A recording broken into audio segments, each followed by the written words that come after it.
Hi everybody.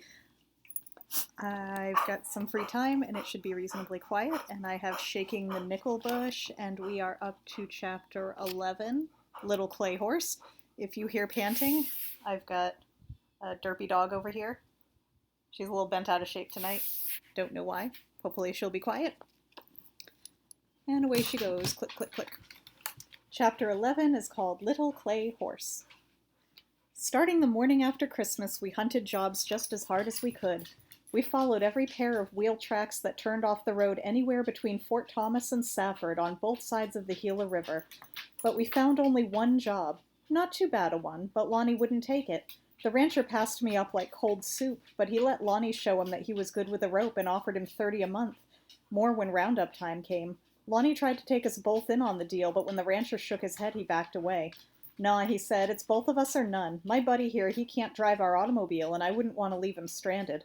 We'll mosey along, but maybe we'll drop back and see you later. I tried to tell Lonnie that I could learn to drive shiftless without much trouble, and that I thought he'd better take the job.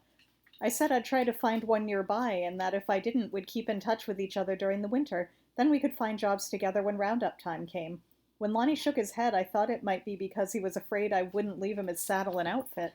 So I said, you don't need to worry about the outfit, Lonnie. If you want to, you can send me a little out of your paychecks, but it's yours anyway. It has been right from the beginning. Lonnie shook his head again, climbed in behind the wheel, and said, twist her tail, buddy. Let's get a move on. We're wasting time here. The day Lonnie turned that job down, we had to drive to Safford so I could go to a doctor and get a report card to mail.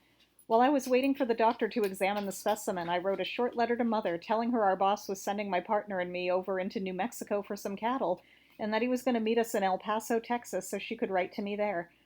Then, when the doctor was too busy to notice, I took the last $50 bill out of the cuff of my Levi's and put it in the letter. I didn't dare not to, for fear I might be tempted to break it. Then, too, if the doctor charged me $2, I'd only have about $1.85 left in my pocket, and I couldn't feel right about telling Lonnie we were dead broke while I still had the 50. During the first few days of January, we worked our way back along the south side of the river, going to see every rancher between the highway and the mountains.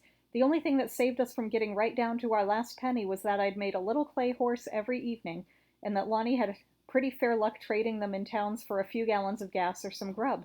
But it was Shiftless that brought us our best luck. Her shimmying got so bad that we couldn't drive her over 5 miles an hour, and would put her over so many rough roads in the back country that would worn out her transmission bands. The brake went first, but Lonnie was able to stop by using the reverse pedal. Then the driving band started slipping so badly that he had to ride the low pedal all the time. As we were pulling into a little town one evening, it gave out entirely, so there was nothing we could do but stop and camp. There wasn't any sense in trying to make clay horses enough to pay for new bands and bushings for the front wheels, or for the grub we'd needed while we were making the repairs.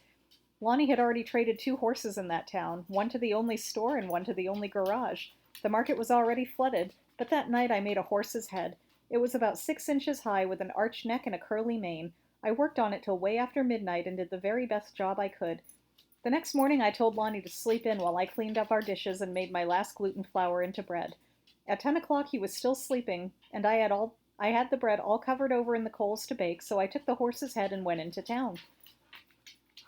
And here's them in town. I didn't go into the store or the garage, but to the bank. It was a little one, not much bigger than a bedroom.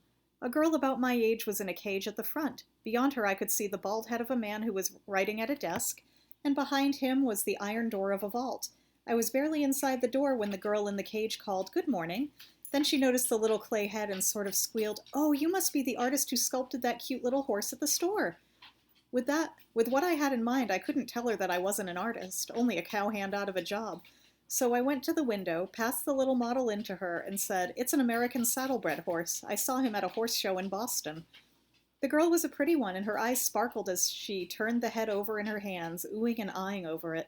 I was so busy watching her that I didn't notice the bald-headed man until he bent over her shoulder, looked up at the model, then up at me, and asked, "You do that yourself?"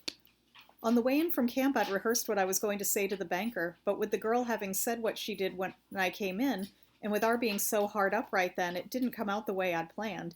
"Yes, sir," I told him. "I'm the cowboy artist, just passing through this way. Had to come west for my health. This is just a little toy I knocked out last night by the campfire." Then, to make things sound sort of offhand, I said to the girl, "You may have 'em if you'd like to. I make them as a pastime. My regular line is portrait sculpture, making likenesses of people's faces." Quicker than a wink, the banker said, "What do you charge?" "Well, that depends," I told him. "If I make several in a town, just out of clay like this, I charge $10 apiece. But if it's an exclusive commission, and if I agree to make only one in that town for the leading citizen or the banker or someone like that, I charge 25 in advance. But when I make a deal of that kind, I cast them in plaster, so they look like marble. If they're only clay, they warp out of shape as soon as they dry." The old gentleman peered over at me over the top of his glasses and said, "You don't say." I knew right then I had him hooked, but I was scared. Anyone could have seen that he'd been a range man before he became a banker. His face was craggy and weather-beaten. There were deep sun wrinkles flaring out from the corners of his eyes, deep clefts in his cheeks, and if he had false teeth, he wasn't wearing them. When I'd lived with Ivan, I'd modeled several busts of young fellows we worked with, and some of them had come out fairly good, but I'd never tackled anything so tough as a face like that banker's. My mouth was so dry my tongue clucked when I said, "Yes, sir. They'll warp till you'd hardly recognize them if they're left in clay." He said. "You ought to have come along 40 years ago. I might have gone for that marble deal, but I'm just not what a man might call an artist's model anymore." I thought I saw my way out. The juice ran back in my mouth and said, "Oh, that doesn't make any difference. All I'd need would be an old picture or a tintype. If you've got something that would make it easy enough to use as a model, I could make you look any age you wanted me to." He said again. There might be an old tintype or two around the house at that. Tell you what you do. You visit with Mabel here a few minutes, and I'll go take a look." I did visit with Mabel, and it was the best part of my selling job. After I told her I'd cast the horse's head in plaster for her, I mentioned that I was pretty busy and didn't know just how long I could stay in that part of the country. But I said that if she wanted to call some of the other bankers in the nearby towns, I'd be glad to stay around till I finished their busts. She wanted to start telephoning right away, but I told her she'd better wait till we saw how her boss liked the one I was going to do with him. The tintype that banker brought back must have been 50 years old. It was so badly faded that I couldn't have copied it even if I'd had the ability. About all I could make out was that he'd had a heavy head of hair and a good big mustache, both parted in the middle and twisted into spit curls at the sides of his face. "Don't know as you can make much out of it," he told me as he held the tintype up by the window, "but that's the way I used to look. Let's see, that was at the time of my first marriage." I took the tintype, turned it back and forth a little so the light would strike it in different ways, and peered at it closely. "Believe I could do a pretty good job with this one," I told him. "Some of them are faded a lot worse than this. I'll tell you what we'll do. I'll take this along with me, and you pay just $10 down. Then if you like the clay model when I bring it in tomorrow, you can pay the balance, and I'll make up the marble-like casting.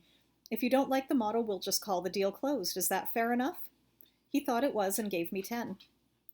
If I hadn't been the cowboy artist, I'd have run all the way back to camp with that $10, but it wouldn't have seemed very dignified, so I walked as slowly as I could make myself.